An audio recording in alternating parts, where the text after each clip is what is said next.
3, 2, 1. You ready? You're listening to the Real Pineapple Podcast Network.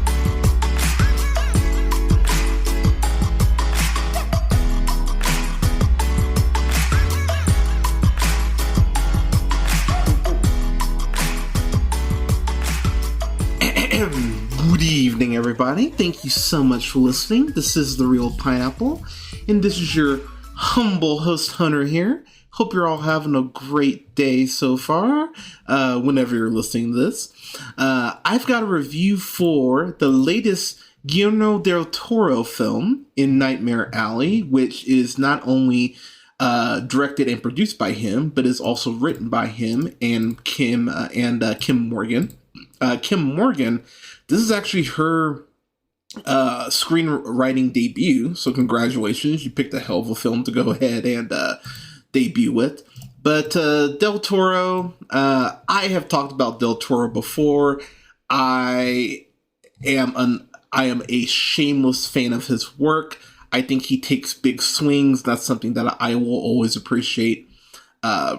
If you just take a swing, even if you miss, fuck it, at least you're trying something different. He, of course, directed Hellboy, Hellboy 2, The Golden Army, Blade 2, oh my gosh, what else why am I blanking? Pacific Rim, there we go.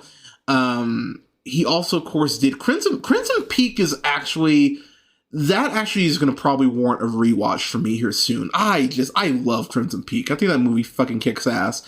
And of course, The Shape of Water, which he won Best Director for. So here's something that I'm going to say right off the bat.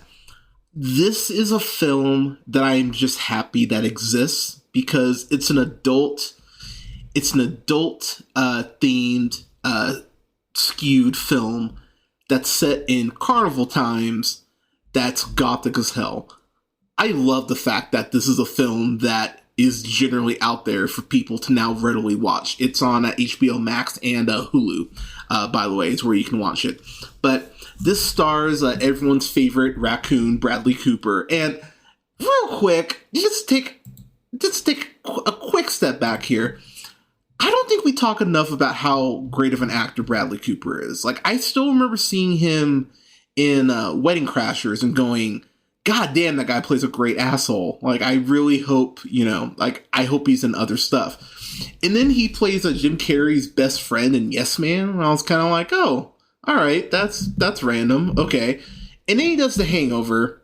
He follows that up with All About Steve, which, not great. But he goes in and does The Hangover. Then he goes in and does The A-Team, like a year after that. And then he does Limitless. And Limitless for me is where I went, okay, dude, now we're cooking with gas. Because Limitless is one of the best superhero films that's not a superhero film. It's a great double feature of Chronicle, by the way. But then, of course, he does Silver Linings Playbook, Place Beyond the Pines, American Hustle, American Sniper, and then just hits this run that I just went, goddamn, dude, this is how you do this shit. By the way, he should have been nominated for Best Director for A Star Is Born, but I won't go off on that whole tangent again. You can listen to the review if you want to hear me complain about that. But this movie goes ahead and stars Bradley Cooper, who plays Stanton Carlisle, who is a classic down on his luck just guy. And so he goes ahead and gets into the carny business. He goes ahead and uses his charm because he's a very charming guy. I mean, fuck, look at him. But he goes ahead and endears himself to Xena, who is played by Toni Collette. Toni Collette, she's kind of amazing. I could go, fuck it. I'll go down a list of a couple things that she's done. But you, of course, know her from Knives Out, Enough Said, Hearts Beat Loud, which was one of my favorite films the year it came out, about a boy. Toni Collette's kind of amazing, but he goes ahead and starts talking to her and her husband, played by David. I'm gonna butcher this. Straffharden. Sure, we'll go with that. But he goes ahead and starts talking to them, and basically they go and kind of teach him the Carney game, and how to kind of play people and manipulate people, and how he's able to go ahead, and his talent is to go ahead and really just kind of basically like cold read, be able to look at someone's clothes, or their facial hair, or what have you, and use clues based on their appearance to go ahead and be able to decipher things about them. And that was something that the more I was watching, I was like, I really fucking dig the way that this is being set up. The carnival is ran by Clem Hotley, who's played by the brilliant Willem Dafoe. And I would just like to say, I like to think that Dafoe's character from The Lighthouse, and I cannot believe I'm blanking on his name, Thomas Wake, there we go.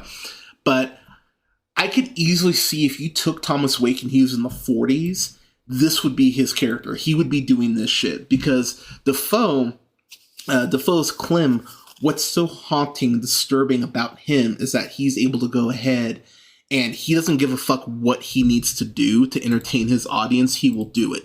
Whether it's taking people off the street and basically treating them like animals. There's this whole subplot with this character called the Geek, which I won't get into because I do want to go ahead and leave some stuff for y'all to go ahead and discover on your own.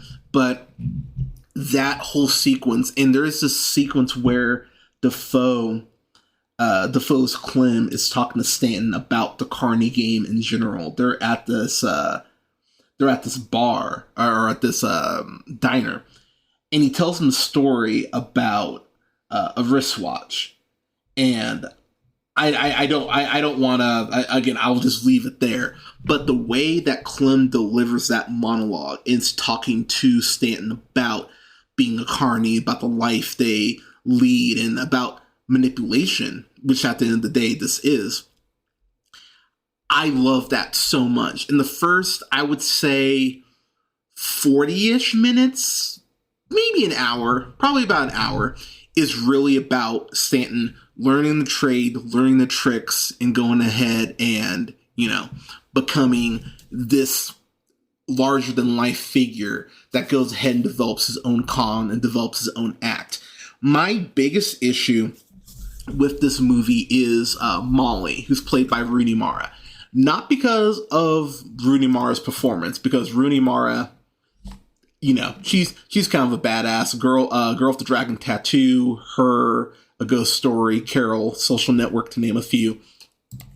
The thing that just kind of confused me about this movie, and I actually went back and watched this part of the film again to make sure I just wasn't losing my mind. There is just this point where Stanton just kind of looks at Molly and he's like, oh wow, she's really hot. And they just fall in love. But there's really no work done to make them fall in love. It just kind of happens. So it's a bit jarring, especially when we're going from really the middle section of the film into what the third act ends up becoming. And I'll get to that in a moment. But that was really jarring for me. And I was like, okay, that kind of sucks.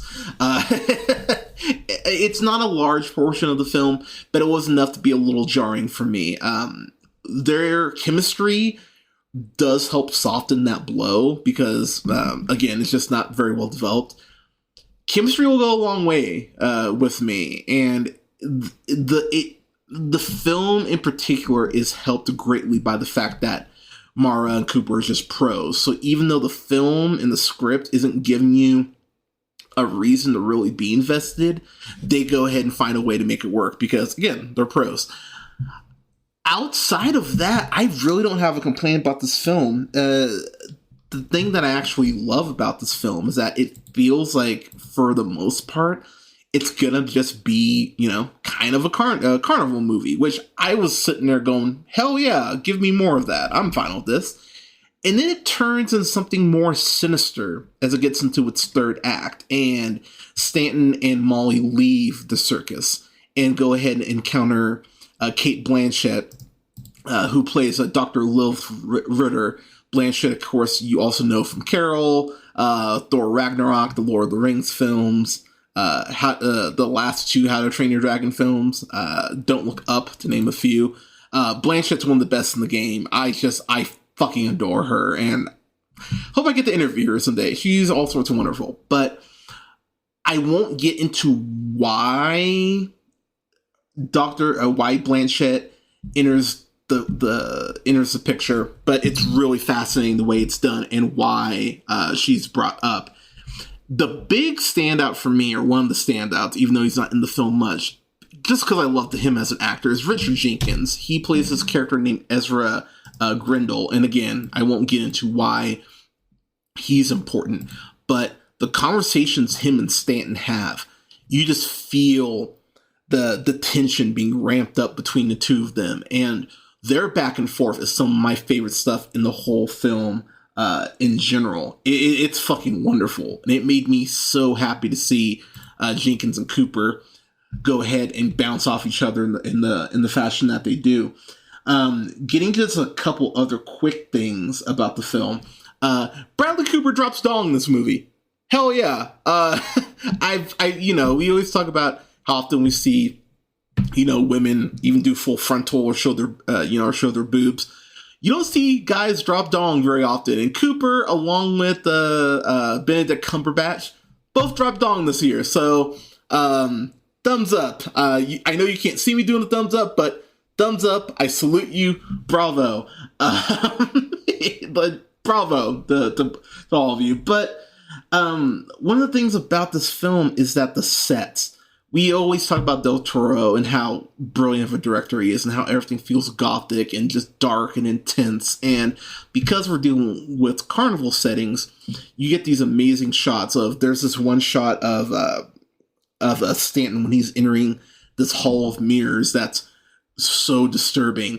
There's a scene where the cops get called on the carnival, and I won't spoil the rest of the scene, but the way that scene is filmed, you feel like the walls are closing in on the carnival, which is so fucking cool. Rooney Mara's Molly, her act is she is able to, conduct electricity. She's the electric girl, as they call her. And anytime she has to go ahead and show off her, her skill, the way the sets are filmed and the way that the actual performances are filmed gives it a very concert sort of feel. You feel like you're there watching these people perform, which really draws me in, especially, or will draw you in to the tricks themselves, which is so fucking cool. And again, the film really feels like it's going to be one thing, and then it ends up being something totally different. I was really sitting there going, oh, okay, I love that. Tying back to that scene or that conversation I mentioned that Clem has with Stanton in the diner, they call back to that. And that's too much of a spoiler. They call back to it in a way that I went, oh my god, the end of this movie is legit one of my favorite endings of a film in all of 2021. My mouth was just open like, holy shit, really? And I mean that in the best way. And Cooper, again, I know I went down several of his films. He's great in Licorice Pizza, by the way.